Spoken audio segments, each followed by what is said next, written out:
시청자 여러분 안녕하십니까? BTV 대구 뉴스입니다. 첫 소식입니다. 보수 텃밭으로 불리는 대구에서 6.3 지방선거 국민의힘 공천 경쟁이 치열합니다. 국민의힘 대구시당은 전국적으로는 당 지지율이 여당에 밀려 고전하고 있지만 안방만큼은 절대 내줄 수 없다는 각오입니다. 우성문 기자입니다. 국민의힘이 2026년 대구 경북 신년 연찬회를 갖고 6.3 지방선거 필승 의지를 다졌습니다.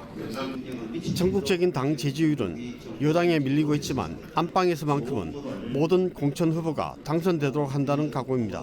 지금 현재는 우리 당에 대한 신뢰가 좋지 않은 상황이지만 그래도 저희는 좋은 후보, 일할 수 있는 후보를 골라서 우리가 선발한 후보, 공천한 후보는 100% 다 될 수 있는 그런 작전을 세우고 있고 그 가운데 우리 여성 청년에 대한 또 인적 시스템에 대한 것도 저희들 동시에 지금 마련하고 있습니다. 지난 제8회 지방선거에서는 국민의힘이 대구시장, 구청장, 군수, 광역의원, 기초의원 등 모든 지역구 공천 후보 가운데 기초의원 25석과 비례대표 일부를 제외하고 싹쓸이했습니다. 이번 지방선거에선 대구 지역 국민의힘 현역 국회의원 12명 중 절반 가까운 5명이 대구시장 출마 의사를 밝히면서 선거 열기가 일찌감치 달아오르고 있습니다. 추경호 의원과 최은석 의원이 출마를 공식 선언했고 주호영, 윤재욱, 유영아 의원이 조만간 출마 선언할 예정인데 원외 인사를 포함하면 후보군이 10명 남짓에 이릅니다. 삼선구청장 지역을 중심으로 기초단체장 후보도 대거 몰리는 연쇄작용으로 전반적인 대구 국민의힘 공천 경쟁률도 종전보다 치솟을 전망입니다. 후보가 많은 것은 당연한 자연스러운 현상이라고 생각합니다. 이제 공정한 과정을 통해서 지역 밀착력 비전을 가지고 있는 사람을 저희가 공천을 해야 됩니다. 공정한 공천을 위해서 우리가 평가위원회도 하고 공천심사위원회를 하면서 지역이 원하는 그런 인재들을 발굴하는데 최선을 다하겠습니다. 경선에 대비한 예비 주자들의 당원 확보 경쟁으로 국민의힘 대구시당 신규 가입 당원 수도 단기간에 3만여 명이나 급증한 상황. 이 같은 당원 급증 현상이 지방선거 이후 사라지는 물거품이 될 것인지 변화의 파도가 될 것인지는 머지않아 판명될 거로 보입니다. BTV 뉴스 우성문입니다. 대전 충남과 광주 전남이 지방선거 전 행정통합을 위해 속도를 내고 있습니다. 그런데 전국에서 가장 먼저 추진했던 대구 경북은 오히려 뒤처지는 모습입니다. 논의도 지방선거 이후에나 다시 시작할 수 있을 전망입니다. 김민재 기자가 보도합니다.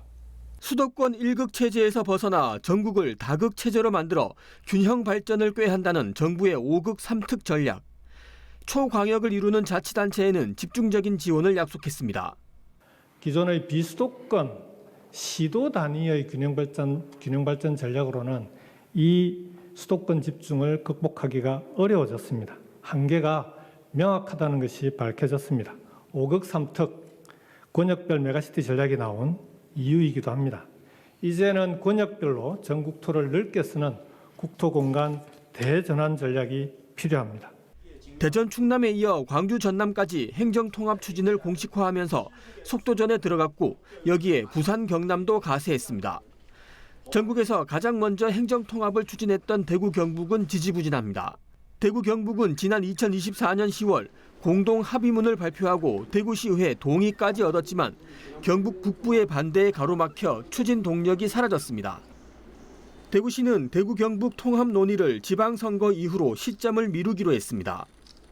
궁극적으로 좀 어떻게 보면 가야 될 방향은 맞는데 결국은 이제 시민 공감대가 제일 중요하지 않습니까? 그런데 아직까지 이제 경북 북부 쪽하고 이렇게 공감대가 아직 충분히 안 돼서 지금 정치 일정상 또 선거도 있고 그래서 아마 민선 구기 단체장이 이 부분은 결정을 하고 할 부분으로 조금 이렇게 저희가 공론화를 계속하면서 중장기 과제로 하고.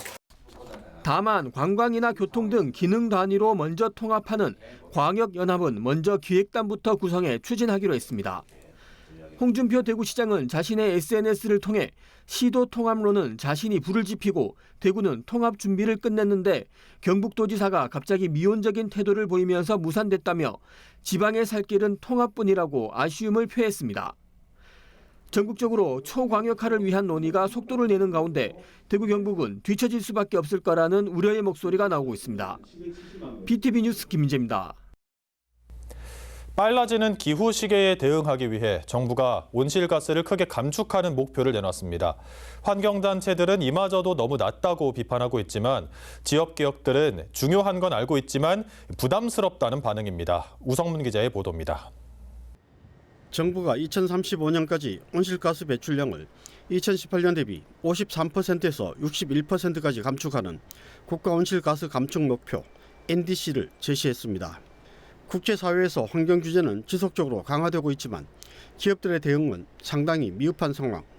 대구상공회의소가 지역 제조기업 302개사를 상대로 2035 NDC 확정에 따른 영향과 대응 실태를 조사해보니 응답기업의 73.3%가 2035년까지 온실가스 배출량을 50에서 60% 감축하는 목표 수준이 높다고 평가했습니다. 또 응답기업의 56.8%는 2035 NDC 확정이 기업 경영에 부정적 영향을 미칠 것으로 봤는데 자동차 부품, 기계, 섬유 등 수출 중심 기업이 내수 기업보다 부정적 전망이 높았습니다. NDC 확정에 따른 경영 부담 요인으로는 전기요금, 연료비 등 에너지 비용 상승 부담이 가장 높았고 온실가스 감축에 따른 제품 가격 인상 부담, 생산 설비 공정 개선 투자 부담이 뒤를 이었습니다. 특히 응답기업의 79%가 NDC와 탄소 감축을 중요한 경영 이슈로 인식한다고 밝혔지만 83.5%가 대응 못하고 있고 대응하고 있다는 응답은 16.5%에 불과했습니다. 대응하지 못하는 이유로는 관련 정책에 대한 정보 부족, 내부 전문 인력 부족, 설비 투자 여력 자금 부족 순으로 답했습니다. 기업 규모별로 살펴보면 기업 규모가 클수록 대체로 대응력이 높았습니다. 최근 거래업체나 해외 바이어로부터 탄소 정보 제출 요구를 받은 기업은 25.6%로 나타났는데 특히 수출 비중이 높은 자동차 부품 업종은 전체 평균의 2.5배 높은 약 63%가 탄소 정보 제출 요구를 받았다고 답했습니다.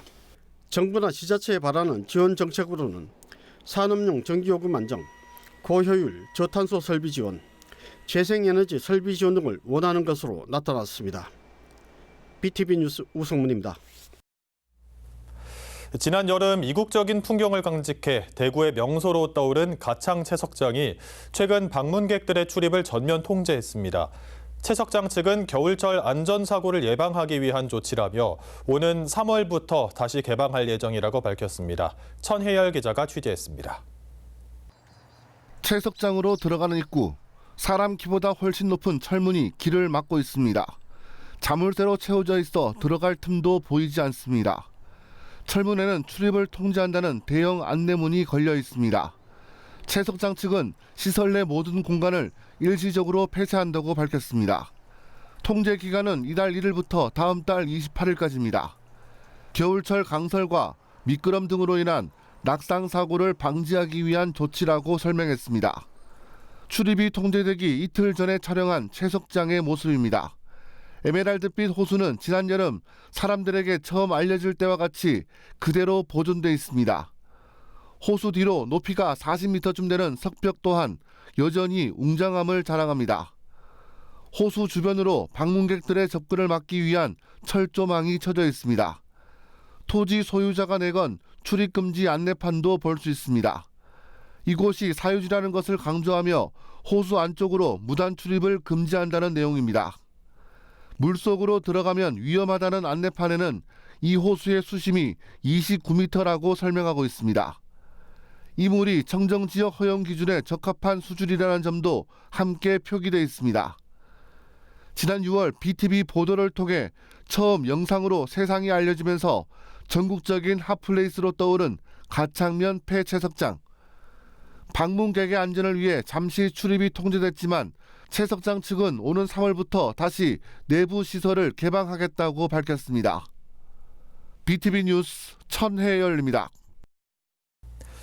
영원한 가객, 가수 김광석이 세상을 떠난 지 올해로 벌써 30년이나 됐습니다. 강산이 3번이나 바뀌었지만 그의 서정적인 가사와 깊은 감성의 목소리는 여전히 울려 퍼지고 있습니다. 김광석의 30주기를 기념하는 추모 행사에는 그의 노래로 위로받았던 사람들이 다시 모였습니다. 김민재 기자가 보도합니다.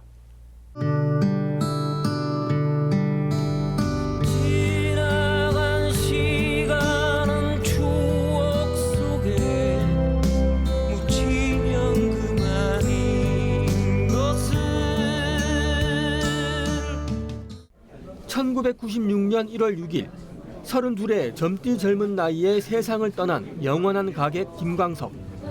올해로 30주기를 맞았습니다. 대구 김광석 다시 그리기 길. 한겨울 다소 포근한 햇살 아래 관광객들의 발길이 이어지고 길 곳곳에서 김광석의 노래가 흘러나옵니다. 단상에 국화꽃을 놓고 고인을 기립니다. 그의 30주기를 기념하는 추모제 자리입니다. 김광석의 노래를 기억하는 팬들은 전국에서 모였습니다. 제가 학교 다닐 때 많이 듣던 그런 음악이고, 예, 그 노래 들으면 진짜 힐링이 되고, 예, 많이 이렇게 위안을 받는 것 같아요. 아버지를 통해 김광석을 알게 된 10대 소년도 가족과 함께 먼 길을 마다하지 않고 대구 김광석 길을 찾았습니다. 요즘 노래는 좀 빠르고 영어도 많고 저랑은 별로 안 맞는데 김광석 노래는 진짜 그 이야기를 담고 있는 노래여가지고 좋아하는 것 같아요. 이별 느낌도 들고 가족 생각도 들고 그런 것 같아요. 추모제는 화려한 연출 대신 그의 이야기와 노래에 집중하며 소박하게 진행됐습니다. 그 젊은 시절에 30즈음에 저희를 떠오르게 하고 그 시점에서의 위안과 위로를 주는 그런 가수가 아닌가라는 생각이 들고요. 특히 오늘 추모제를 통해서 돌이켜보면 김광석은 항상 우리 곁에 있으면서 그 누군가의 고달픈 하루를 위해서 위로를 해줬던 그런 가객이 아닌가라고 생각을 하고 있습니다. 영상과 사진으로만 남은 그의 모습을 보며 사람들은 저마다 다른 표정으로 김광석을 그리워했습니다. 그가 떠난 지 벌써 30년. 하지만 그의 노래는 여전히 그를 기억하는 사람들의 곁에 머물러 있습니다. BTV 뉴스 김민재입니다. 지난달 이재명 대통령이 세종집무실 건립을 서두르라고 주문했습니다. 목표 시점은 당초 2030년에서 2029년으로 당겨졌는데요. 뒷받침할 전담 조직이 구성되면서 더 속도를 낼 전망입니다. 김후순 기자의 보도입니다. 지난달 이재명 대통령은 행복청 업무보고에서 2030년 5월로 예정된 대통령 세종집무실 완공 시점을 앞당길 필요가 있다고 언급했습니다. 대통령 집무실을 지으면 와서 잠깐 얼굴만 보고 가는 거예요? 좀 더 서둘러야 될 것 같습니다. 조금 땡기시죠. 이러한 대통령의 발언 이후 강훈식 비서실장은 지난 3일 한 방송에 출연해 2029년 8월까지 건립하는 방안을 내놨습니다. 당초 완공 목표 시점보다 9개월이나 앞당겨진 겁니다. 이재명 정부 국정과제에 행정수도 완성이 포함된 데 이어 세종집무실 조기 완공까지 추진되면서 세종 시민들의 기대감을 높이고 있습니다. 29년까지는 대통령실이 온다라고 어제 강훈식 비서실장이 발표를 했는데 그것들이 꼭 지켜질 수 있도록 세종시도 뒷받침을 해나가고요. 이런 가운데 대통령 세종집무실 건립을 체계적으로 추진할 전담 조직이 신설돼 앞으로의 역할에 관심이 모아지고 있습니다. 행복청에 마련된 대통령 세종집무실 건립단, 강주엽 청장을 비롯한 직원들이 현판 제막식을 열고 본격적인 업무에 들어갔습니다. 이들은 앞으로 세종 집무실 건립을 중심으로 국가 상징구역 조성, 국회 세종의사당 건립 지원 등의 역할을 하게 됩니다. 무엇보다 세종 집무실 건립과 관련해 대통령실이 언급한 완공 시기 단축을 이뤄낼 수 있느냐가 당면 과제가 될 전망입니다.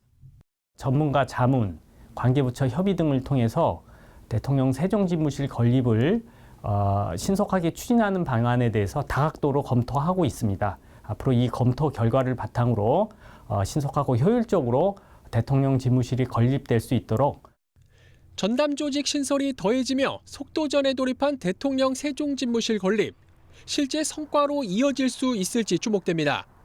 BTV 뉴스 김우순입니다. 지난해 서울시 아파트 가격 상승률이 역대 최고치를 기록했습니다. 역시 강남 3구와 한강벨트가 상승세를 이끌었는데요. 강남과 강북의 부동산 격차는 더 벌어지고 있습니다. 이재호 기자의 보도입니다. 지난해 서울시 아파트 가격 상승률은 8.71%. 관련 통계를 작성하기 시작한 2013년 이후 최고치를 기록했습니다. 서울의 부동산 가격 상승은 강남 3구와 한강벨트가 이끌었습니다. 송파구의 지난해 아파트 가격 상승률이 20.92%로 전국 1위에 올랐고 성동과 마포, 서초, 강남구가 두 자릿수 상승률로 뒤를 이었습니다. 반면 동북 지역 상승률은 1% 미만에 그쳤습니다. 중랑구의 아파트값 상승률이 0.79%로 서울시 최하위를 기록했고 강북과 도봉구도 1%를 넘기지 못했습니다. 중랑과 송파의 상승률 격차는 26배나 납니다. 상위 20% 아파트와 하위 20% 아파트 격차도 크게 벌어졌습니다.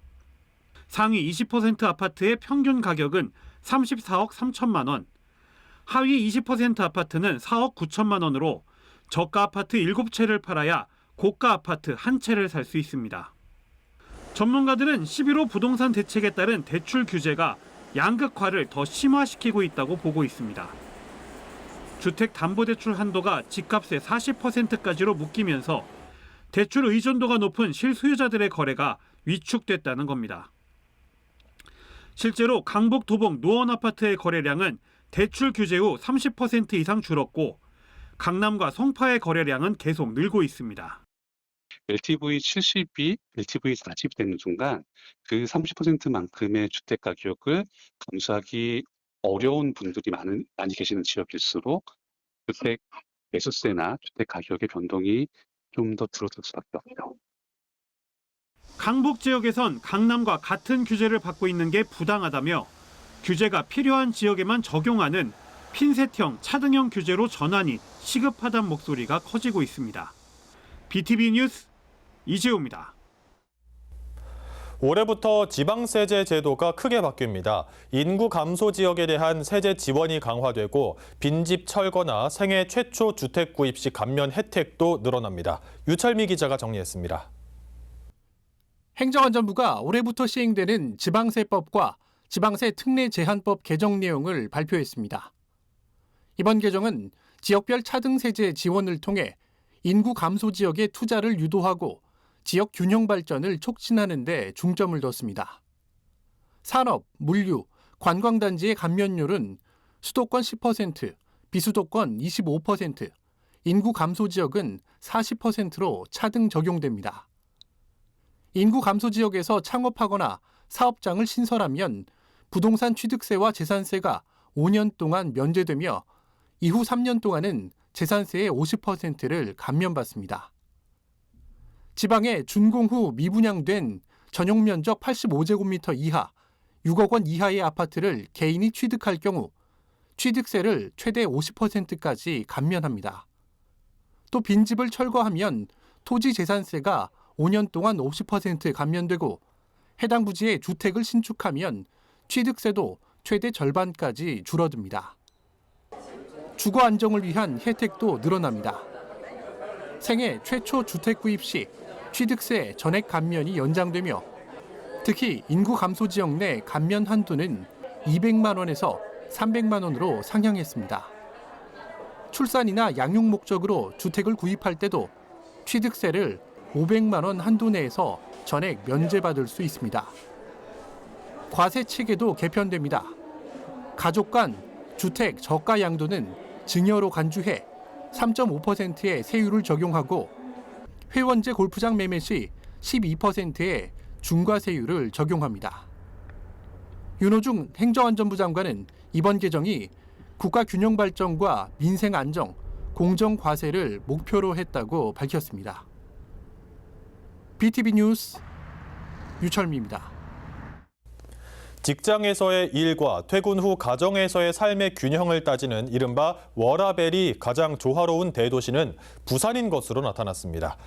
1년 전에 비해 유연근무제 도입이 2배나 늘었습니다. 장동원 기자입니다.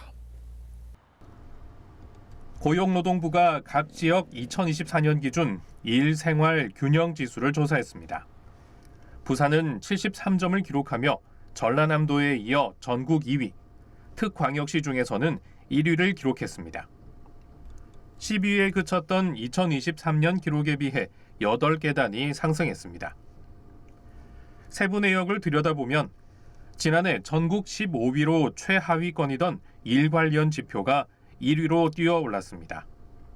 출퇴근 시간을 조절하는 유연근무제의 도입이 1년 새 2배 가까이 늘었고 휴가 사용 점수 역시 1.1점에서 2.3점으로 크게 상승했습니다. 초과 근로시간은 줄고 자율성은 높아진 것이 지수 상승을 견인했습니다.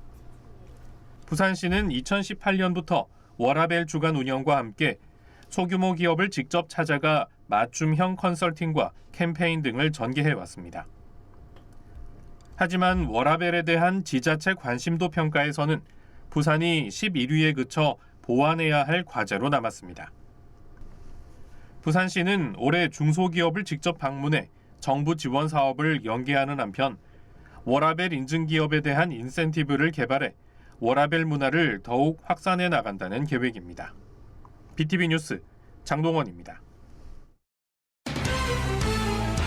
대구시 교육청은 이주 배경 학생들을 위한 한국어 집중 배움 캠프를 운영합니다.